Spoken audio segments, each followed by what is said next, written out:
आज यहाँ पर देखेंगे जो हमारा 17 नंबर क्वेश्चन है हमारा विजन आईएएस का 17 नंबर क्वेश्चन है मेंस का, ठीक है। तो इसको देखेंगे। 16 तक ऑलरेडी मैं थर्ड पार्ट में आपको दिखा चुका हूँ क्या क्वेश्चन है, किस टाइप से लिखने होते हैं। जो काफ़ी ज़्यादा लोगों ने यहाँ पे पार्टिसिपेट किया है, वो क्वेश्चन भी लिखे हैं और सेंड भी किए हैं टेलीग्राम में, तो मैं आपको वहाँ पर दिखा भी चुका हूँ, ठीक है। भेज चुका हूँ किसने किसने आंसर लिखे हैं, कितना मार्क्स किसका है, क्या पे क्या गलती हुई है, राइट। तो आप भी लिखना चाहते हैं तो 17 क्वेश्चन मैं बता रहा हूँ यहाँ से, आप यहाँ से 17, 18, 19, 20 यहाँ से भी क्वेश्चन, आप 4 क्वेश्चन हैं वो भी आप लिख सकते हैं, ठीक है। डेली आप अगर 3 से 4 क्वेश्चन लिखेंगे तो काफ़ी सारे क्वेश्चन यहाँ पे आप कवर कर पाएंगे, ठीक है। काफ़ी सारे क्वेश्चन तो कवर करेंगे, साथ में आपको काफ़ी सारे टॉपिक भी कवर हो जाएंगे मेंस के, ठीक है। मेंस प्लस साथ में प्रीलिम्स भी तैयार होता रहेगा उसमें, ठीक है। तो स्टार्ट करते हैं 17 नंबर क्वेश्चन को, देखते हैं क्या है। क्या भारत सरकार में अधिसंख्य मंत्रालयों को युक्ति संगत बनाने की आवश्यकता है, प्रासंगिक तर्कों के साथ विवेचना करना है, ठीक है। तो इसमें देखते हैं क्या हमारा दृष्टिकोण रहेगा, किसके बारे में पूछ रहा है। हमारा जो सरकार यहाँ पे ये जो पूछ रहा है आपका मंत्रालय और जो यहाँ पे इसके असंख्य मंत्रालय हैं, ठीक है। इसके बारे तो मंत्रालय और हमारा भारतीय राजनीतिक प्रशासन व्यवस्था है उसके बारे में आप यहाँ पर बताएंगे इंट्रोडक्शन में, किसके बारे में बताएंगे। मंत्रालय और भारतीय राजनीतिक जो आपकी प्रशासन व्यवस्था है, भारतीय राजनीतिक जो प्रशासन व्यवस्था है उसके बारे में यहाँ पर आप बताएंगे इंट्रोडक्शन में, ठीक है। क्या है ये। सेकंड बात में आपको क्या बताना है, सेकंड बात में आपको बताना रहेगा भारतीय संविधान के जो विभिन्न प्रावधान हैं, हमारा भारतीय संविधान है उसमें क्या क्या इसके प्रावधान हैं वो यहाँ पे आपको बता देने 3 से 4 लाइन में, ठीक है। आपको जो अगला स्टेप रहेगा वहाँ पे। तीसरे स्टेप में आपको क्या बताना है, क्या भारत सरकार के मंत्रालय की वर्तमान संख्या में यहाँ पे क्या मतलब जो ये बढ़ाने की आवश्यकता है या घटाने की आवश्यकता है ना, तो मतलब उसमें क्या है, उसमें क्या ठीक करने की आवश्यकता है, आप उतना यहाँ पे वे दे सकते हैं या नहीं है। तो दोनों पॉजिटिव नेगेटिव दोनों चीज़ें बताना है, ठीक है। क्योंकि यहाँ पर ये पूछा है प्रासंगिक तर्कों को साथ विवेचना करना है। प्रासंगिक तर्क आपको ये बताना है कि प्रूफ के साथ बताना है कि हाँ ये ऐसा है, हो सकता है या ये नहीं हो सकता है, तो आपको नेगेटिव भी बता देना है वहाँ पे, ठीक है। उसके बाद क्या अपना निष्कर्ष यहाँ पे डाल देना है, राइट। तो स्टार्ट करते हैं क्वेश्चन, थोड़ा सा बता देता हूँ किस टाइप से आपको क्वेश्चन लिखना है। तो यहाँ पे दिखेंगे तो जैसे कि आपको स्टार्ट करना था पहले से स्टार्ट करना, मंत्रालय और भारतीय जो हमारे राजनीतिक प्रशासनिक व्यवस्था है उसकी क्या भूमिका लिखेंगे, वहाँ पर क्या लिखेंगे बताता हूँ। भारत में मंत्रालय और विभागों का गठन भारत सरकार कार्य आवंटन नियम 1961, ठीक है, 1961 के तहत प्रधानमंत्री के परामर्श पर राष्ट्रपति द्वारा किया जाता है, राइट। इन नियमों के तहत प्रत्येक मंत्रालय के लिए एक मंत्री निर्दिष्ट किया जाता है। साथ ही मंत्रालय में प्रत्येक विभाग समानता एक लोक सेवक या अधिकारी के प्रभार के अधीन होता है, ठीक है। इतनी बात आप यहाँ पर बताएंगे 2 से 3 लाइन में, और सीधे से आप सेकंड लाइन में आ जाएंगे। उसमें आपको हेडिंग डालना है प्रशासनिक सुविधा, ठीक है। क्या हेडिंग डालना है, प्रशासनिक सुविधा एवं विकास सुनिश्चित करने हेतु, एवं विकास सुनिश्चित करने हेतु, ऐसे करके आप हेडिंग डालेंगे। और यहाँ से आप क्या लिखेंगे इसको देख लेते हैं। इस हेडिंग में आपको क्या लिखना है सेकंड पार्ट में, यहाँ से आप लिखेंगे प्रत्येक मंत्रालय, ठीक है, प्रत्येक मंत्रालय नीतियों के निर्माण और उनके कार्यान्वयन की प्रमुख भूमिका निभाता है। उदाहरण के लिए हमारा उपभोक्ता मामले का मंत्रालय, ठीक है, खाद्य सार्वजनिक जो वितरण है उसका मंत्रालय, राष्ट्रीय खाद्य सुरक्षा अधिनियम, ये सब आप यहाँ पर इसमें दिखा देंगे। फर्स्ट पॉइंट सेकंड हेडिंग में, फर्स्ट जो आपका फर्स्ट हेडिंग ऊपर रहेगा उसमें फर्स्ट पॉइंट आपका ये रहेगा, ठीक है। सेकंड पॉइंट आपका यहाँ पर क्या रहेगा, सेकंड पॉइंट रहेगा अनेक मंत्रालय कार्य विभाजन होकर, ठीक है, और बेहतर समन्वय जो है उनको निरीक्षण करने के लिए उसके माध्यम से हमारा जो प्रशासनिक सुविधा है उसको सुनिश्चित करना, सेकंड पॉइंट बताएंगे। थर्ड पॉइंट में ये बताएंगे क्या, किसी विशेष क्षेत्र या समाज के एक विशेष वर्ग को विकास के लिए यहाँ पर मंत्रालय गठित किए जाते हैं। उदाहरण के लिए क्या, उत्तर पूर्वी क्षेत्र के हमारे क्या है विकास मंत्रालय तथा सामाजिक न्याय और अधिकारिता मंत्रालय, ये आपको यहाँ पर बता देंगे, ठीक है। फिर अगली हेडिंग आपको जाएंगे, वहाँ पे क्या लिखना है आपको, वहाँ पे लिखना सरकार के कार्यों में हो रही निरंतर वृद्धि, ठीक है। जो सरकार के कार्य हैं निरंतर जो वृद्धि हो रही है वो यहाँ पर लिखना है, क्या क्या हो रही है उसको आप यहाँ पर दिखा देंगे। क्या हो रहा है, अपनी कल्याणकारी प्रकृति के कारण सरकार द्वारा किए जाने वाले कार्य दिन पर दिन क्या है विशिष्ट होते जा रहे हैं। इसके लिए नए विशिष्ट मंत्रालयों या विभागों अथवा जो यहाँ पर प्रभाग हैं उनके गठन की आवश्यकता होती है, ठीक है। उदाहरण के लिए हाल ही में हमारा विदेश मंत्रालय के अंतर्गत कई नई उभरती जो हमारी सामरिक प्रौद्योगिकी है उसको यहाँ पर क्या है गठन किया गया था, ठीक, ये आप बता सकते हैं। उसमें इसके बाद आप क्या बताएंगे, आपको पैराग्राफ छोड़ के लिखना है, वहाँ पे बता देंगे आप वर्तमान में भारत सरकार में 40 से अधिक मंत्रालय और उनके विभाग हैं जिनके प्रमुख 78, ठीक है, 78 मंत्री हैं। यह तर्क दिया जाता है कि भारत में मंत्रालयों की संख्या को निम्नलिखित कारणों से आप यहाँ पर युक्ति संगठन बना सकते हैं, ठीक है। यहाँ पे जैसे पूछा था क्वेश्चन, निम्नलिखित कारणों से कौन कौन से कारण है। पहला है निर्णय लेने की धीमी प्रक्रिया, ठीक है, आपको हेडिंग डालने के बाद लिखना है यहाँ पर निर्णय लेने की धीमी प्रक्रिया, निर्णय लेने की धीमी प्रक्रिया, ठीक है, ये आपको हेडिंग डालना है। ठीक है, उसके बाद क्या लिखना है इसमें, सरकारी कामकाज की बढ़ती जटिलता के कारण यहाँ पर कई जो हमारे निर्णय हैं वो क्या है, एक से अधिक मंत्रालय के अधिकार क्षेत्र में अंतर्गत आते हैं, जिससे क्या है इनका काम कुशल या फिर टाइम से नहीं हो पाता है। इस टाइप से आप बता देंगे। उसके बाद नेक्स्ट हेडिंग यहाँ पर डालेंगे, आपकी दूसरी हेडिंग डालनी है इसी में हेडिंग डालेंगे आप, संसाधनों की पर्याप्त हमारी जो आवंटन है वो यहाँ पर है, वो यहाँ पर क्या है इसमें कम देखने को मिलता है। तो क्या है, भारत जैसी जो हमारे विकासशील देश की जो इतनी बड़ी संख्या में मंत्रालय पर्याप्त उपलब्ध कराना संभव नहीं है। इसके अतिरिक्त मंत्रालय को आवंटित धन का एक बड़ा हिस्सा कर्मचारियों के वेतन पेंशन में ये सब चला जाता है। ठीक है, तो ये आप बताएंगे। अगली जो हेडिंग बताएंगे वहाँ पे क्या बताएंगे, निजी क्षेत्र के साथ अतिव्यापन और संघर्ष। क्या संघर्ष है, भारत एक कल्याणकारी राष्ट्र है और इसी के संदर्भ में सरकार द्वारा ऐसी कई सेवाएं प्रदान की जाती हैं जो किसी हमारे निजी क्षेत्र प्रदान कर सकता है, जो कोई भी हमारा निजी क्षेत्र क्या है प्रदान कर सकता है। इस प्रकार सरकार निजी क्षेत्र की प्रतिद्वंदी बन जाती है। ठीक है, आप यहाँ बताएंगे। उसके बाद फिर से हेडिंग डालेंगे, राजनीतिक संरक्षण के साधन। गठबंधन की राजनीतिक दौर पर सहयोगी दलों को लुभाने और मंत्रालयों को उपयोग किया जाता है यहाँ पर। ठीक है, तो यहाँ पे आप ये बात बताएंगे। उसके बाद अपना क्या निष्कर्ष डाल देंगे। निष्कर्ष में क्या लिखेंगे, अधिसंघ मंत्रालयों को ध्यान में रखते हुए मंत्रालयों की संख्या को युक्ति संगत बनाने की आवश्यकता है ना। उसके लिए हमें अनेक तर्क संगत दिए हैं, अनेक तर्क यहाँ पर दिए गए हैं, जिस प्रकार सड़क मंत्रालय, रेल मंत्रालय, जहाजरानी, ठीक है, और एकीकृत परिवहन, राइट। तो इन सबको क्या है एक साथ जोड़ा जा सकता है। इसी प्रकार ऊर्जा क्षेत्र के मुद्दों को भी समाधान के लिए यहाँ पर जो हमारे पेट्रोलियम मंत्रालय है इन सबको भी यहाँ पर क्या विलय किया जा सकता है। आप इतना करके अपना जो स्टेटमेंट रहेगा या आपका जो निष्कर्ष रहेगा वहाँ पे आप ये लिख सकते हैं। ठीक है, इस टाइप से आपके क्या आंसर पूरा हो जाएगा। 18 नंबर क्वेश्चन देखते हैं। 18 नंबर क्वेश्चन यहाँ पर यूपीएससी, ठीक है, यूपीएससी की भूमिका विवरण कीजिए, साथ ही यूपीएससी की स्वतंत्रता और निष्पक्ष कामकाज की सुरक्षा और उन्हें बनाए रखने के लिए संवैधानिक प्रावधानों को सूचीबद्ध करना है। ठीक है, तो यूपीएससी का क्वेश्चन इसके बारे में देखते हैं। तो पहले में क्या आपका दृष्टिकोण क्या होना चाहिए लिखना है। दृष्टिकोण में आपका यूपीएससी की भूमिका बताना है। यूपीएससी के बारे में पूछ रहा है तो यूपीएससी की भूमिका बताएंगे क्या है और इसके जो महत्व है उसके बारे में आप 3 से 4 लाइन में थोड़ा सा बता देंगे इंट्रोडक्शन में। ठीक है, उसके बाद क्या करना है, सेकंड आपका जो रहेगा यूपीएससी की सीमाएं क्या है, सीमाएं का उल्लेख करना है यहाँ पर, राइट। क्या है, इनकी जो सीमाएं हैं उनको बताना है। ठीक है, सेकंड वाले में। थर्ड लाइन में क्या बताएंगे, यहाँ पे थर्ड लाइन में बताएंगे आपको, थर्ड स्टेटमेंट में उन संवैधानिक प्रावधानों को उल्लेख करेंगे जो यूपीएससी की स्वतंत्र हैं और जो निष्पक्ष कार्य प्रणाली को सुनिश्चित बनाते हैं यहाँ पर। ठीक है, उसके बाद अपना जो और आगे क्या करना है वो बताएंगे और निष्कर्ष यहाँ पर अपना डाल देंगे। तो देखते हैं क्वेश्चन में पॉइंट क्या क्या पॉइंट आप डालना है। अपना उत्तर स्टार्ट करते हैं। यहाँ पे आपको स्टार्ट करना है, संघ लोक सेवा आयोग यूपीएससी का गठन केंद्रीय भर्ती अभिकरण के रूप में किया गया था। ठीक है, यह भारतीय संविधान के अनुच्छेद 315 के अंतर्गत गठित एक स्वतंत्र, ठीक है, क्या एक स्वतंत्र संवैधानिक निकाय है। ठीक है, क्या है, संवैधानिक, क्योंकि मेरा संविधान में वर्णित है ये संवैधानिक निकाय है। इसे भारत में मेरिट पद्धति के प्रहरी के रूप में भी माना जाता है। मेरिट पद्धति के प्रहरी के रूप में लिख देता हूँ मैं, मेरिट पद्धति के प्रहरी, इसके रूप में भी इसको जाना जाता है। ठीक है, ये आप अंडरलाइन करके इसको लिख देंगे। उसकी ठीक है, उसके बाद बताएंगे, इतना लिखने के बाद इंट्रोडक्शन पूरा हो जाएगा। उसके बाद लिखेंगे हमारी इसमें जो इसमें क्या भूमिका रही है हमारी। ठीक है, तो आपको बाई पॉइंट्स लिख देना है, क्या भूमिका है यहाँ पर, पॉइंट बाय पॉइंट लिखेंगे आप।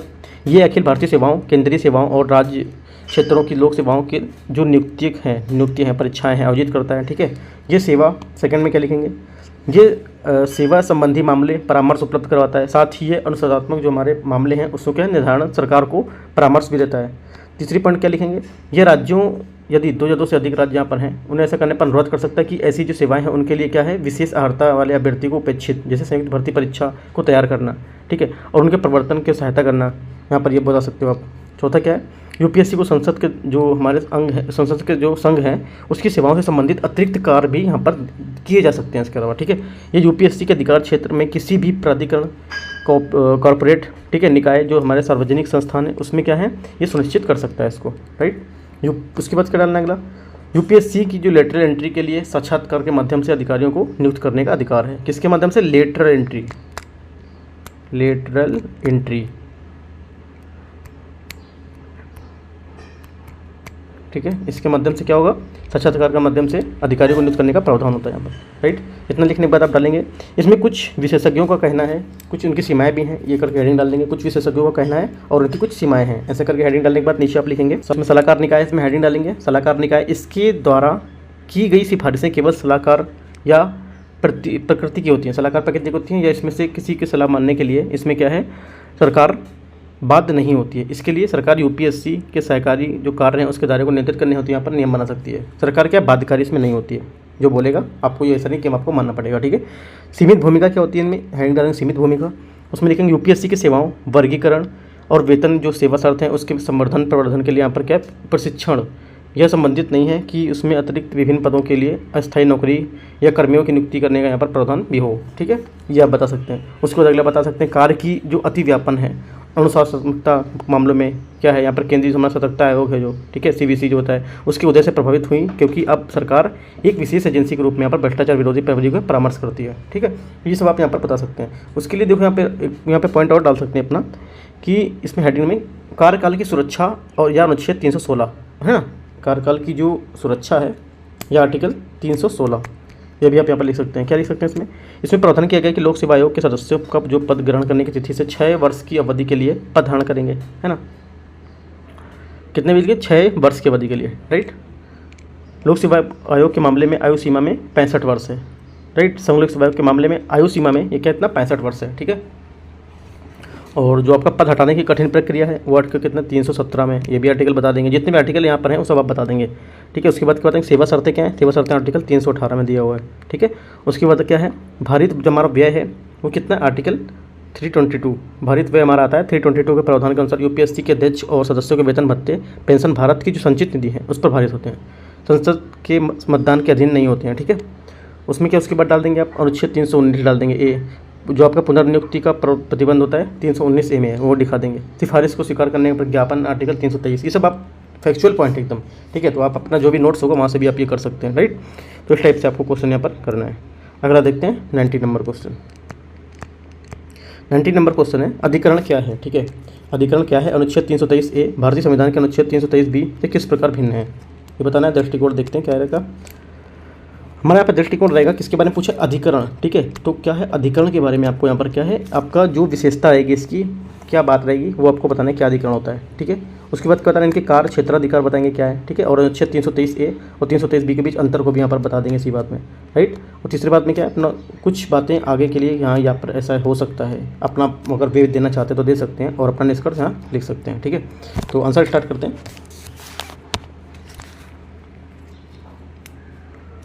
यहाँ पे देखो आंसर क्या होगा, इसमें आप लिखेंगे अधिकरण विधि द्वारा स्थापित न्यायिक, ठीक है। क्या जो हमारा अधिकरण है विधि द्वारा स्थापित न्यायिक या अर्धन्यायिक निकाय है, न्यायिक या अर्धन्यायिक निकाय है।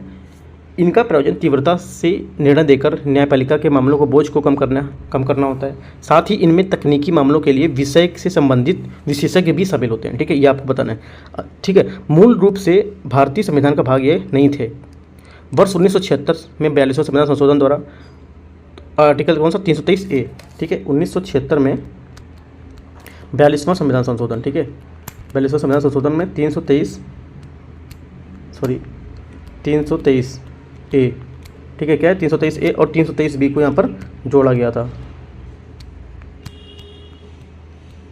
तो यहाँ देख लेते हैं 323 बी को जोड़ा गया था। संसद ने राज्य विधायिका और उसके अधिकरण को गठन करने के यहाँ पर इसके अंतर्गत प्रावधान किया था, ठीक है। प्रशासनिक अधिकरण 1985, ठीक है। ये क्या है देखो अधिकरण के बारे में यूपीएससी प्रीलिम्स में क्वेश्चन एक बार पूछ चुका है 19 में, आई थिंक 19 ने पूछा है क्वेश्चन, 19 और 20 में पूछा है, वो देख सकते हैं पेपर सॉल्व करेंगे तो वहाँ मिल जाएगा आपको, ठीक है।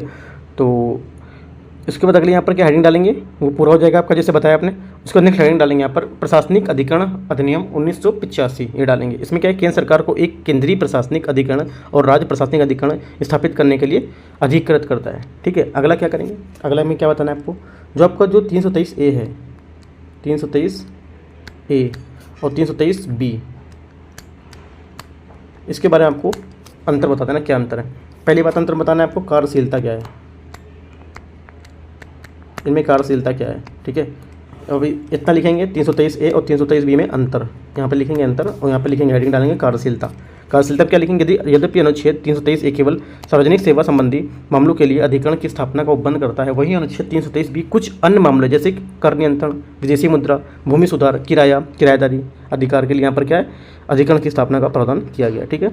ये आपने दोनों बातें बता दी। उसके बाद क्या है कौन स्थापित कर सकता है इसे, ये हेडिंग डालेंगे कौन स्थापित कर सकता है, तो लिखेंगे आर्टिकल 323A के अंतर्गत अधिकरण की स्थापना केवल संसद कर सकता है। ठीक है, वही अनुच्छेद 323B लिखेंगे वही अनुच्छेद 323B के अंतर्गत अधिकरण संसद और राज्य विधानमंडल दोनों के द्वारा यहाँ पर विधायी क्षमता के भीतर यहाँ पर स्थापित कर सकते हैं। ठीक है, तो ये आपका पूरा हो जाएगा।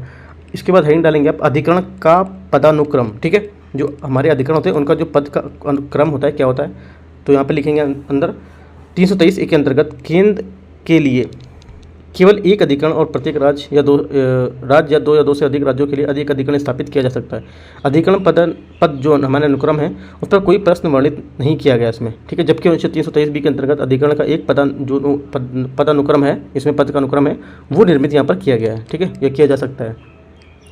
उसके बाद नीचे से आप लिखेंगे, थोड़ा सा स्पेस देंगे, मूल रूप से इन अधिकरणों के आदेशों के विरुद्ध केवल उच्चतम न्यायालय में अपील की जा सकती है, न कि उच्च न्यायालय में। आपको ब्लैक पेन से लिखना है, इंपॉर्टेंट पॉइंट है ये। यद्यपि चंद्र कुमार वाद 1997 में उच्चतम न्यायालय ने इन दोनों अनुच्छेदों के प्रावधानों को जो असंवैधानिक करार देते हैं, है ना, घोषित कर देते हैं, उनमें उच्च न्यायालय और उच्चतम न्यायालय के अधिकार क्षेत्र के दायरे को शामिल नहीं किया था यहाँ पर। इसलिए क्या है, इन अधिकरणों के आदेशों के विरुद्ध अब न्यायिक उपचार उपबंध हैं। ठीक है, तो इतना बातें बताना है। उसके बाद आप थोड़ा सा इसमें निष्कर्ष अपना डाल सकते हैं, क्या ये बात है, ये बात होनी चाहिए, बाकी आपका यहाँ से आंसर पूरा हो जाएगा। ठीक है, अगला देखते हैं 20 नंबर क्वेश्चन, जो लास्ट क्वेश्चन होगा यहाँ। 20 नंबर क्वेश्चन बोल रहा है, किसी राज्य के राष्ट्रपति शासन किन आधारों पर अधिरोपित किया सकता है, साथ ही इसके अधिरोपण की प्रक्रिया तथा इनके प्रभाव का उल्लेख करना है। तो दृष्टिकोण हमारा क्या रहेगा, किसके बारे में पूछ रहा है, राष्ट्रपति शासन के बारे में पूछ रहा है। ठीक है, राष्ट्रपति शासन के बारे में पूछ रहा है, तो राष्ट्रपति शासन के बारे में आपको क्या है यहाँ पर राष्ट्रपति शासन या फिर राज्य का जो आपातकाल उसके बारे में आप यहाँ पर बता देंगे क्या लिखना है। ठीक है, उसके बाद क्या लिखेंगे, उन आधार पर यहाँ पर क्या है उस पर थोड़ी सी टिप्पणी करेंगे।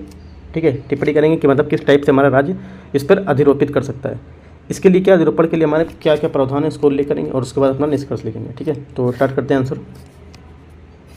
राष्ट्रपति शासन का अर्थ किसी राज्य में वर्तमान सरकार का निलंबन या और उस सरकार जो राज्य के केंद्र प्रत्यक्ष शासन लागू करना, ऐसे राज्य के पर केंद्र सरकार का प्रत्यक्ष नियंत्रण होता है और राज्यपाल राज्य का कार्यकारी बन जाता है। ठीक है, राज्य विधानसभा या तो भंग कर दी जाती है और या तो इसका सत्रावसान हो जाता है। ऐसी स्थिति में निर्वाचन आयोग को 6 माह के भीतर पुनः चुनाव करने के लिए यहाँ पर बाध्य करती है। ठीक है, तो यह बात आपको बतानी है। देखो ये जो आपके आंसर होते हैं, जैसे राष्ट्रपति का है, ठीक है, प्राइम मिनिस्टर का है, जैसे अधिकरण का था, यूपीएससी का था, तो ये सब क्वेश्चन क्या है, एकदम फैक्चुअल पॉइंट है। आपको हर बुक में हर जो भी सिलेबस पढ़ रहे हैं, जो भी आप किसी का नोट्स पढ़ रहे हैं या नोट्स बना के रखे हैं, तो सब में उस चीज़ लिखा हुआ, क्योंकि ये सब आपके स्टैटिक टॉपिक हैं। ये चीज़ वहाँ से भी आप पॉइंट डाल सकते हैं। ठीक है, जरूरी नहीं कि जो मैं बता रहा हूँ वही पॉइंट्स आप डालिए, कुछ पॉइंट वहाँ से भी डाल सकते हैं। ठीक है, तो उसके बाद आप हेडिंग डालेंगे यहाँ से, राष्ट्रपति शासन पर 2 आधारों पर लागू किया जा सकता है। कैसे, आर्टिकल 356 के अंतर्गत क्या, राज्यों में संवैधानिक तंत्र की विफलता, उस टाइम क्या राष्ट्रपति शासन लगा देंगे। यदि राज्यों को राज्यपाल की रिपोर्ट प्राप्त होती है तो यहाँ पर क्या राष्ट्रपति जो है वो आश्वासन हो जाता है। ठीक है, ऐसे स्थिति में क्या होता है, जिसे राज्य संविधान के प्रावधान के अनुसार यहाँ पर सुचारू रूप से शासन नहीं चला सकती है। उसके बाद 365 होता है, 2 आधार पे था, देखो 365। इसके अंतर्गत भारत के राष्ट्रपति को निम्नलिखित शर्तों के तहत राज्य सरकार को निलंबित करने की शक्ति प्राप्त होती है। राज्य सरकार को क्या निलंबित करने की शक्ति प्राप्त होती है 365 के अंतर्गत। ठीक है, यदि राज्य, नीचे लिखेंगे प्राप्त होती है, एक मतलब पॉइंट डाल के लिखेंगे, यदि राज्य विधायिका राज्य के राज्यपाल द्वारा निर्धारित समय से मुख्यमंत्री के लिए रूप में एक नेता का चुनाव करने में सक्षम नहीं होता है तब। ठीक है, यदि राज्य में गठबंधन की सरकार असफल हो जाती है और मुख्यमंत्री अल्पमत में आ जाता है तो अभी क्या होगा, यहाँ पर राष्ट्रपति शासन लग जाएगा। राइट, विधानसभा में अविश्वास प्रस्ताव पारित हो जाता है तो भी लग जाएगा। यदि प्राकृतिक आपदा से आप अपरिहार्य कारणों से 4 चुनाव स्थगित कर दिया जाए तो भी यहाँ पर लग जाएगा। ठीक है, इसके बाद यहाँ पे इतना चारों पॉइंट आप यहाँ पर बता देंगे। फिर हेडिंग डालेंगे नीचे, किसी राज्य में राष्ट्रपति शासन लागू करने की प्रक्रिया क्या होती है। ठीक है, प्रक्रिया तो नॉर्मल सबको पता होना चाहिए क्या प्रक्रिया है। राइट, उपयुक्त शर्तों पूरा होने पर राष्ट्रपति को किसी जो राज्य है उसमें राष्ट्रपति शासन की घोषणा की जाती है। यद्यपि इस घोषणा को संसद दोनों सदनों में 2 महीने के भीतर स्वीकार किया जाना चाहिए, अनिवार्य होता है। इस स्वीकृति के लिए किसी भी सदन में साधारण बहुमत से पास करने की आवश्यकता होती है। इसके बाद ये 6 माह तक क्या है प्रभावी रहता है। प्रत्येक 6 माह में संसद की स्वीकृति से अधिकतम 3 वर्ष की अवधि के लिए यहाँ पर इसको बढ़ाया जा सकता है। ठीक है, राष्ट्रपति शासन लागू करने के प्रभाव, इसको भी हेडिंग डाल के लिख लेंगे क्या प्रभाव है हमारे, तो क्या प्रभाव है इसको देख लेते हैं। इसमें आप पॉइंट डाल के लिखेंगे, जब किसी राज्य में राष्ट्रपति शासन लागू किया जाता है तो राष्ट्रपति मुख्यमंत्री वाली अध्यक्षता को क्या है मंत्रिपरिषद को बर्खास्त कर देता है। ठीक है, सेकंड पॉइंट लिखेंगे, राज्य का राज्यपाल राष्ट्रपति की ओर से राज्य के मुख्य सचिव राष्ट्रपति द्वारा नियुक्त सलाहकारों की सहायता से राज्य को क्या प्रशासन संचालन करता है। राइट, इसके अतिरिक्त क्या राष्ट्रपति राज्य की जो विधानसभा है उसको क्या निलंबन या भंग कर सकता है। ऐसी स्थिति में राज्य विधानमंडल की शक्तियों का प्रयोग संसद द्वारा किया जाता है। ठीक है। इन शक्तियों को भी राष्ट्रपति प्रत्यार्जित कर सकता है। तो ये सब आपको यहाँ पर बताना है। उसके बाद इंट्रोडक्ट जो आपका कंक्लूजन रहेगा, निष्कर्ष रहेगा, वहाँ पे क्या लिखेंगे आप, इसको थोड़ा सा बता देता हूँ।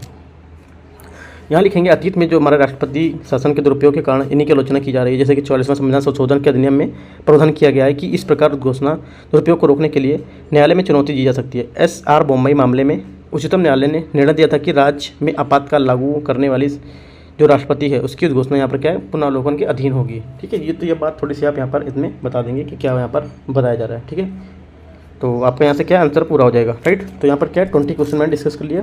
आपका टेस्ट 1 जो था वो पूरा हो गया। ठीक है, अब हमारा जो स्टार्ट होता है टेस्ट 2 को स्टार्ट करेंगे यहाँ से, राइट। कौन सा स्टार्ट करेंगे, टेस्ट 2। ठीक है, तो टेस्ट 2 में जो आपका मैंने देखो यहाँ पर टेस्ट 1 में 20 क्वेश्चन थे, पूरे 22 क्वेश्चन को डिस्कस कर लिए, राइट। तो टेस्ट 2 को स्टार्ट कर देंगे। टेस्ट 2 को आपका पार्ट 1, इसको मैं कल स्टार्ट कर दूंगा, आज तो मैं ये डाल दे रहा हूँ। टेस्ट 2 पार्ट 1, वहाँ से आप 20 क्वेश्चन देख सकते हैं। देखिए जितना मैं 4-4, 5-5 क्वेश्चन बताता चलता हूँ 25 से 30 मिनट में, तो कोशिश किया कीजिए कि एक दिन आपको आंसर कोई दीजिए, क्योंकि आप अगर देखो यूपीएससी का तैयारी कर रहे हो, राइट, यूपीएससी पीसीएस की तैयारी कर रहे हो आप। ठीक है, तो अभी एक टाइम जो आपका चल रहा है जून, ठीक है, मैं आपको बता देता हूँ क्लियर, जून, जुलाई, अगस्त, सितंबर। ठीक है, इसमें क्या है, जून, जुलाई, अगस्त, ये 3 महीने आपको अच्छे से आंसर राइटिंग करना है। अगर हो सकता है तो इसी में आपका जो ऑप्शनल है वो भी ऐड करके चलना है, जून, जुलाई, अगस्त, सितंबर, आप अक्टूबर भी ले सकते हैं इसमें। ठीक है, ये 4 महीने 5 महीने आपको क्या है, आंसर राइटिंग अच्छे से करना है, और आपका ऑप्शनल सब्जेक्ट भी खत्म करना है, उसका भी आंसर राइटिंग करना है। ठीक है, ये 5 महीने आपको ये करना है।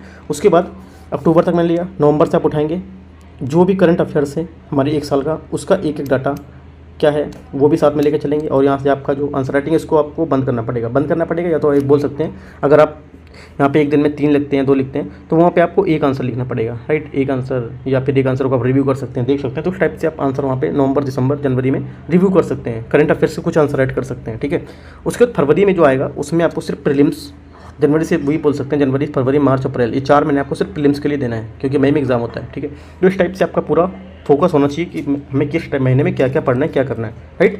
ये फोकस पूरा आपका जो पिक्चर है, डायग्राम है, दृष्टिकोण है, पूरा आपको बना होना चाहिए। ठीक है, तो कल स्टार्ट करते हैं टेस्ट 2 को 1 नंबर पार्ट से। तो आज ये क्वेश्चन जो भी रहेगा आप क्वेश्चन सॉल्व कीजिए और यहाँ पर टेलीग्राम में भेज सकते हैं। ठीक है, कोई डाउट रहता है नीचे कमेंट में पूछ सकते हैं। All the best, thank you.